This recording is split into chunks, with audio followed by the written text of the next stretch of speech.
I'm Cherylanne Skolnicki, and this is Brilliant Balance, the show for working women who are ready to shine. Each week, I bring you ideas, inspiration, and insight on balance, business, and getting it all done gracefully. You ready? Let's be brilliant. This is episode 319 of the Brilliant Balance podcast, Gifting Without Regret.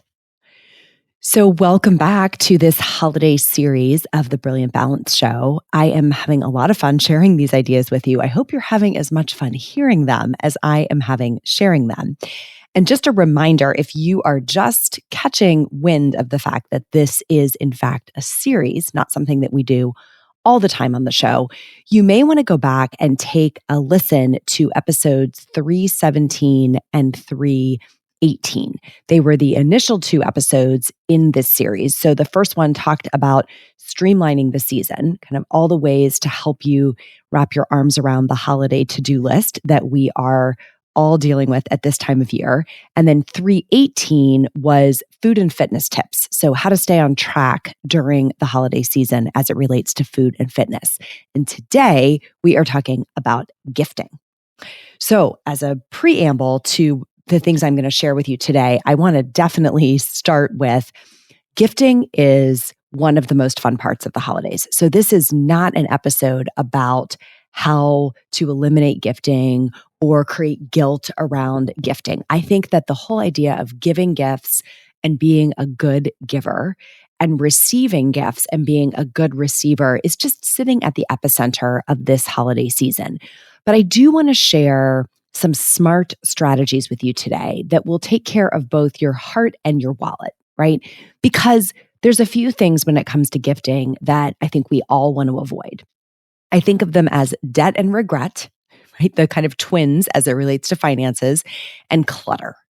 And so I want to share ideas with you today to help you avoid those two things. What do I mean by debt and regret?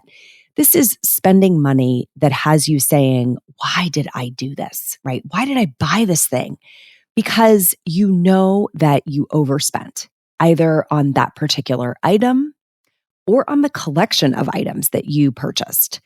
Or maybe there's regret because the person just didn't like it, right? Or it got lost in kind of a sea of gifts, an ocean of presents. Or maybe it was something that just broke the first day that you had it and you thought, oh, like I did that thing and then I knew that was not going to last. So debt and regret is sort of one puddle of emotions that I think we want to avoid. And the second one is just the overwhelm that comes with clutter. And the reality is when we have a family living under one roof and everyone is getting gifts, and they're not just getting them from us, right? They're getting them from other family members or friends or colleagues or Santa. You know, there's lots of gifts coming into the house. And so clutter is where we end up wandering around kind of in this daze saying, where am I going to put this? Either because bulky items came in, you know, especially if you have young kids and it's so fun to give them this big plastic thing that they're so excited about opening, right? Or there's just a lot of stuff coming in. You can start thinking, where am I going to put this? And so if we want to avoid debt, regret, and clutter, there are a few things that I think we can consider that have really helped me in my family and maybe will help you in yours. I also will say we are by no means masters at this. These are ideas we are continuing to try to adopt and work toward. I have 3 teenagers who really, at least 2 of them really like gifts. And so this is not something that I would say we take a minimalist approach to at our house, right? We're not yet minimalists, maybe is the kindest way I can put this. So the first thing that I think has really helped in our household is to have a plan. Kind of a master gift plan. I referenced this in an earlier episode as my spreadsheet. And this really starts with asking people what they would like.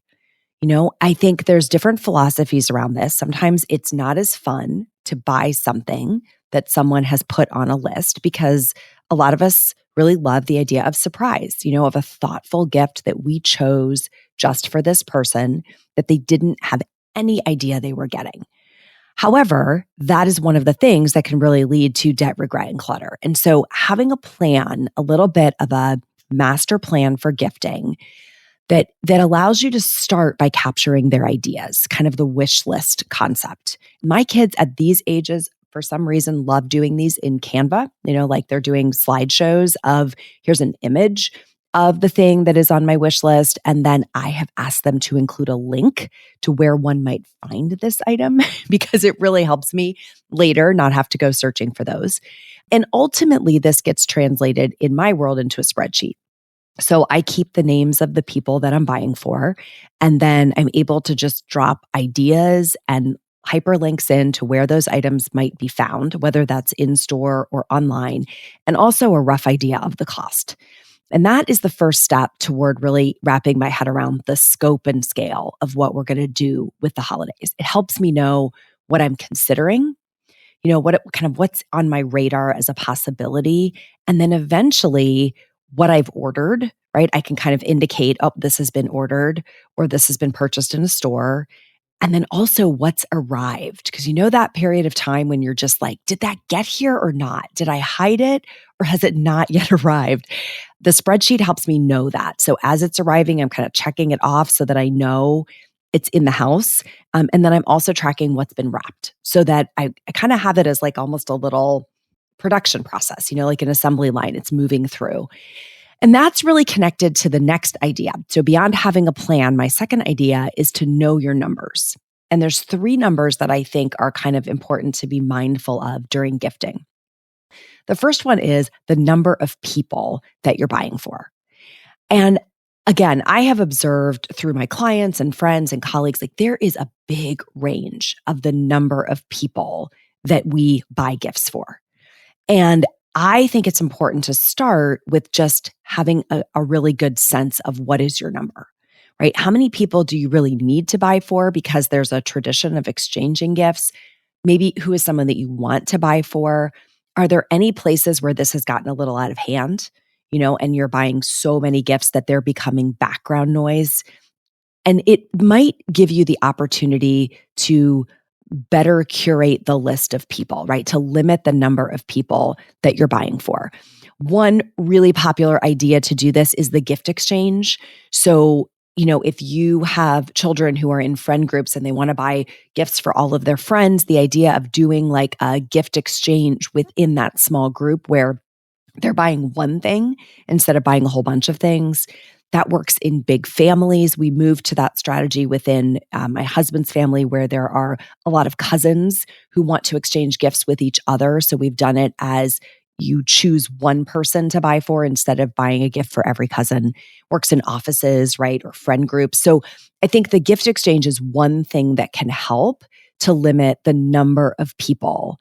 My children's school, their grade school years ago did all the parents would pool a contribution for a bigger gift for the teacher rather than them getting, 25 small gifts that, piled up at home and created more clutter. There was this chance to sort of contribute to a group gift. So I think thinking about the number of people is a good starting point. Second number is the number of gifts per person.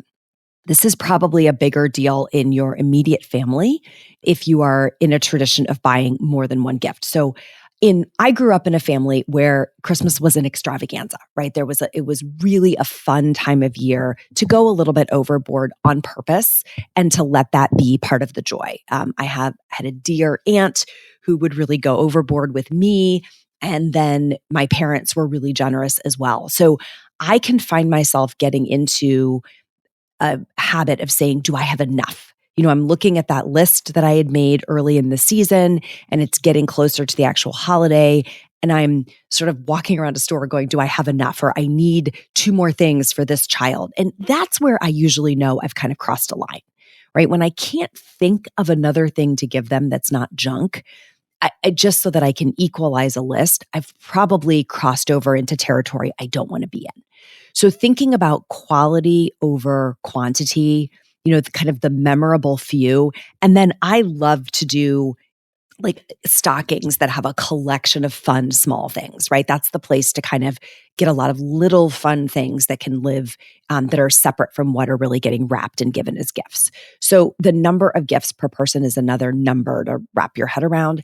And then the third number is the money number, right? And there are different ways to do this. Some of you may really benefit from having an overall budget, right? If you need to feel like, okay, I know I can keep this entire holiday inside of a number, setting a budget up front that you're working toward can be very helpful. Hi, it's Cherylanne. Thanks for listening. Did you know that the ideas I share on this show are things I also can help you implement? If you want me in your corner helping you find more time for what fills you up, go to brilliant-balance.com/schedule and sign up for a free exploratory call. Give yourself this time.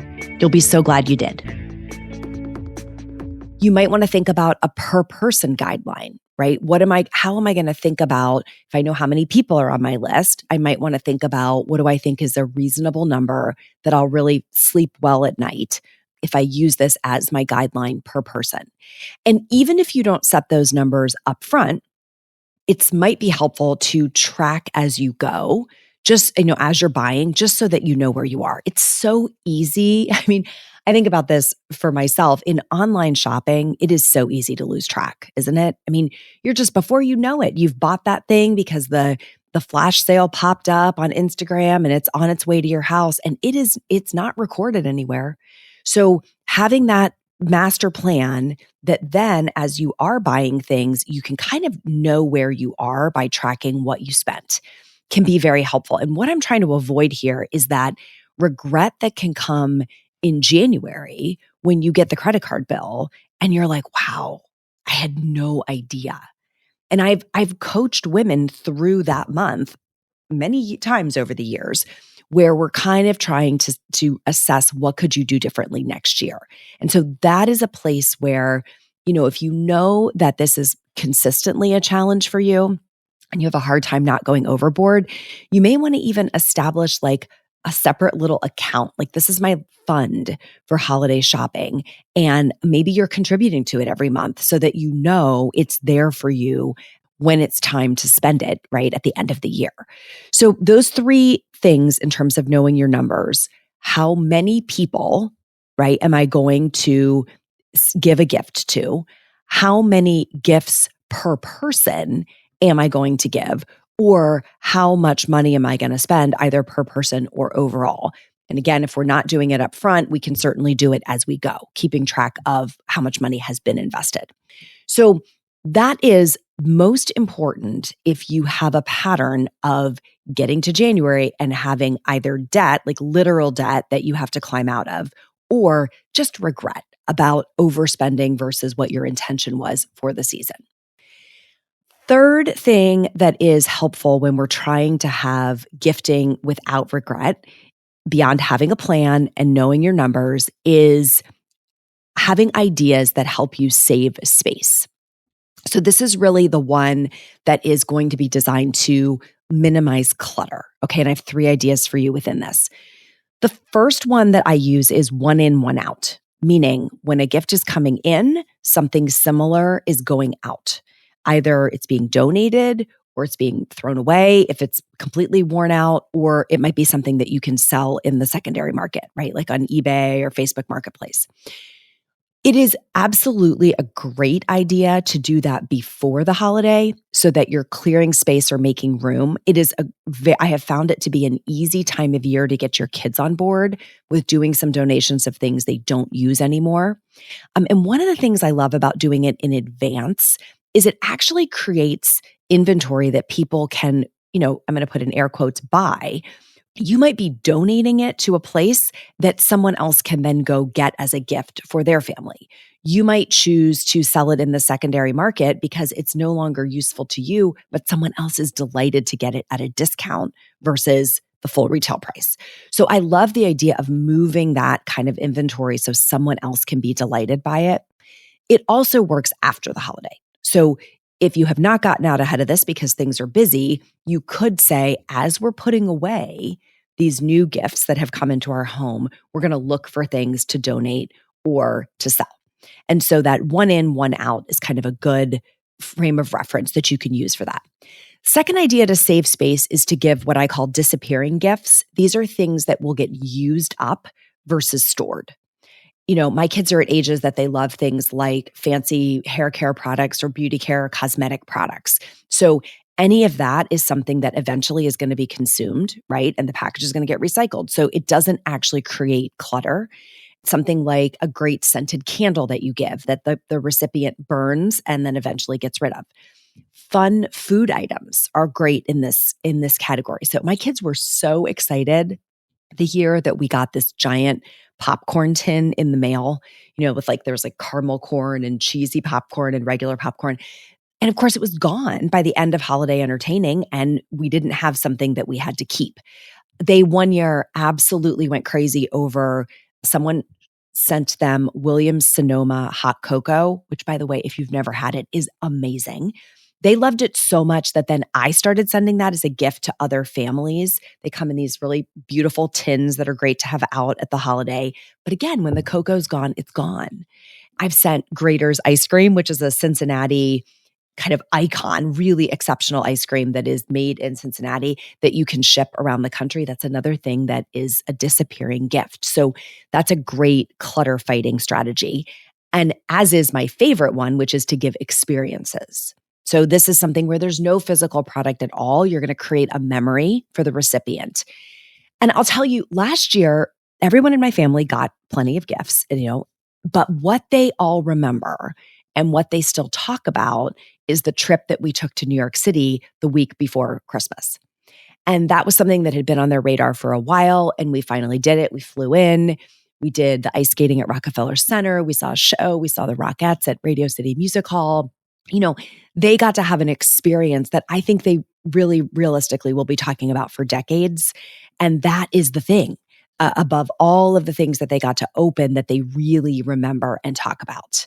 I still remember the year my godmother gave our family a movie pass. My kids were really little. I think my youngest was well, you'll know when I tell you what movie we saw. I mean, she was just a few years old, maybe under 5. And she gave us this movie pass and popcorn money to go. And the movie we ended up seeing was Frozen when it first came out in the theater. So I think we got lucky with a very memorable choice. But that was the first movie that our whole family of 5 saw as a family because my youngest was really just old enough to be able to sit through a movie. Which brings me to kind of my last idea to share with you around gifting. And that is to think about making them memorable and meaningful. Right? I would just invite you to think about the gifts that you've given or received, ones that you really remember over the years. And what was it that made those gifts stand out? I was asking my kids about some of their memories when I was getting ready for this episode. And my daughter remembers the year that she got her ears pierced. That was the gift. And we sent her on a treasure hunt to find the clues that would lead to the fact that that was what she was able to do that day, was to go and get her ears pierced. My son, one year on Christmas morning, Santa and his elves had built an American Ninja Warrior salmon ladder, if you ever watched that show, attached to the kids' playset in the backyard. And it had not been there the day before. And he woke up Christmas morning and this was the thing he really wanted. And the salmon ladder was there. So the memorable and meaningful ideas, either because it's something that they really wanted, or it was given creatively, or you found that perfect surprise. I think if we keep the emphasis on those versus what I think of as filler gifts that'll be forgotten as soon as they're opened, because you're trolling the clearance aisles at Target or TJ Maxx, those things aren't going to deliver these kind of memories, right? So before we get into this pattern of, shopping every sale link that Amazon is throwing at us, maybe think about what they might still be talking about 5 or 10 years from now. Because gifting can be such a delight, right? It's really a chance to express generosity and love. So to avoid that debt, regret, and clutter that can sometimes ride sidecar when we're doing this, I hope that something in what I've shared with you today, some one of these ideas will spark with you and help you really keep the joy of giving in the season.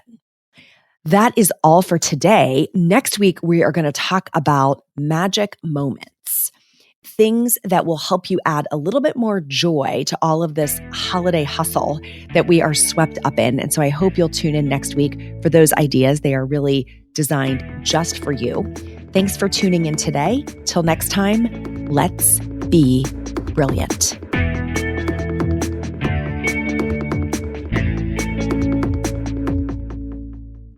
This is thepodcastfactory.com.